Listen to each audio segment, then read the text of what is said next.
Ask him a question. Go ahead. Ask him a question. Go. There he is. All right. This all stays in the interview, by the way. I just let you know. If who won 57? Who won? Oh, okay. So the Japanese kid that won 57 kilogram world championship. All right. He beat Gilman. Yeah. Okay. He starts hands locked under your butt cheeks with you on his shoulder. Okay. So he's got a double leg. Lifted you. You're freestyle or folk style? Well, we're going. I'm just trying to figure the rules out in my head. Hold on. Let me finish the scenario. So you're lifted in a double. You can have a chest out. You can have whatever position, but he's under your butt cheeks, and nothing is touching the ground. Folk style? He's completely stand up. In folk style. Folk style. Take me down. No takedown? Nah, no way he's taking me down. What about even under current college rules? No, I don't think there's any way he's taking me down because I can wrap around that dude. I'm locking it somewhere. So what about just gonna spike you. Freestyle, he's spiking me. All he's gotta do is spike you in folk style. It's a snapshot. No, because if you're It's a draped off to the side, snapshot. so if I'm here and he goes straight down, I'm coming under a leg. Is that two? In college, is that two? So he's got hands wrapped around, but if I'm like swimming under a leg, well, and we're kind of like the danger zone, right? Hey, they're gonna give you the danger zone. Kenny Loggins, danger zone. Danger zone. No, we gotta talk about this because I'm so excited about this. Everyone thinks that they're taking scrambling out, but really they just make it so much more relevant. So I had an epiphany when I was wrestling. I was rolling around with a bunch of college guys that coming in, but so I no longer have to take you down now. If you have my ankles and I can just put you in danger, I don't even have to get a takedown anymore. It makes my job way easier. I think it makes scrambling more relevant now than it was back in the day. Yeah, and I think it's going to backfire. But what about the people that train their defense to not go across their backs? Then they're going to be a little bit more creative in that regard. Think about the people that I get in a scramble with them. They try, so you grab my leg, I grab your far ankle or whatever, I get into a scramble and you try and stall it out. You start getting put on your back, now you're in danger. I have no chance of getting a regular takedown, but now that I can put you in danger, now I can start, you have to advance or you can give me a takedown. What if they're like way stronger, faster, and more athletic than you? And better looking. And better looking. The story of his exactly. Like I've been dealing with that for so long. So real quick, before you start the serious interview. How far up the world championship ladder in weight classes can you go in folk style in that scenario before you give up a takedown? Oh man, not that far. Can you go Burrows? Can you go Burrows? Burrows starts there? But here's the thing though too. Can you go Chamizo? I can't say 100% to Chamizo is so sneaky. No, just your confidence level. I don't care. I know nothing. Like in my head, there's like this here that I compete with because I'm like of course I'll do it. But then there's like reality on the other hand. And so I've got to balance between those places, But I would say Chamizo's probably getting me. That's just too sneaky. I would say from there up. Hey, I appreciate your time. That's in my head though. I don't know if it really is.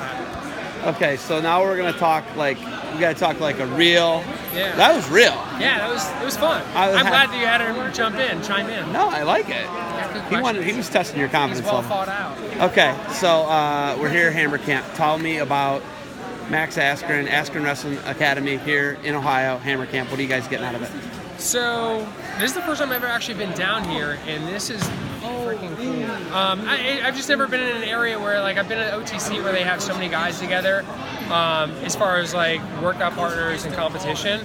But you don't get to see these people wrestling together for so long because you usually get 6 minutes and it's really competitive. And now it's you'll get 2 days. You'll get 45, and probably another set of 45, so you're getting 3 hours wrestling live with some of the best guys in the country.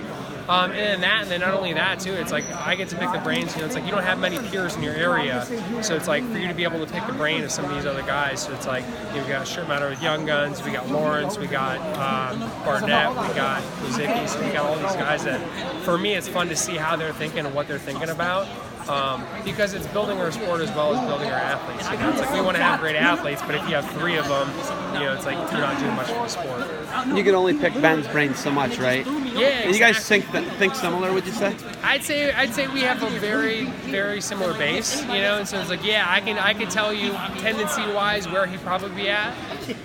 So probably 99%. Yeah. Is he the greatest wrestler to control MMA guys in the history of the game? I said Mark Coleman to you. Yeah. But now we got to say you have to. Mark The man's Coleman- never been beat. Mark Coleman can control guys, but he never unleashed the same amount of punishment. Whereas like Ben can get through guard and get to half guard and get to full mount, which I think really messes with people. Mark Coleman wrestled a lot from full guard, and so he could, he'd hold people and he could like get some punches, but he could never posture up well. So I would say yes. I would say MMA wrestling's different though. Like a lot of these guys, like I said, like your Aaron Simpson, for example. Yeah, exactly. It's so different. Well, and the other thing too is like, so all right, so Mark Coleman could put a guy on the ground, but then getting through like a full guard, like that's another story. So Ben's jiu-jitsu's at the level where he can get through that, and so then you can inflict more damage. That's what I would say. What did you want your guys to get out of this AWA? One thing that I think we struggle a lot with in Wisconsin is like, so you always compare yourself to your immediate peers. And so for us, it's like, I feel like Wisconsin always does. So like, they want to be the best in the state because the best in the country is so far away. It's like if it's like it's you, and then the next step up is Jordan Burroughs, and you're like kind of like mediocre. You're like, well, I won't even compete with him. I'm just going to compete with in my state. And so everyone's like the best in the state, but they're far off from the best in the country. And I think these guys being around the different guys here and realizing that they're human and they just have 2 arms, 2 legs. They understand that they're at that level. They get to compete there, and when they bring that back, then it raises the level of our home state. You guys back again tomorrow?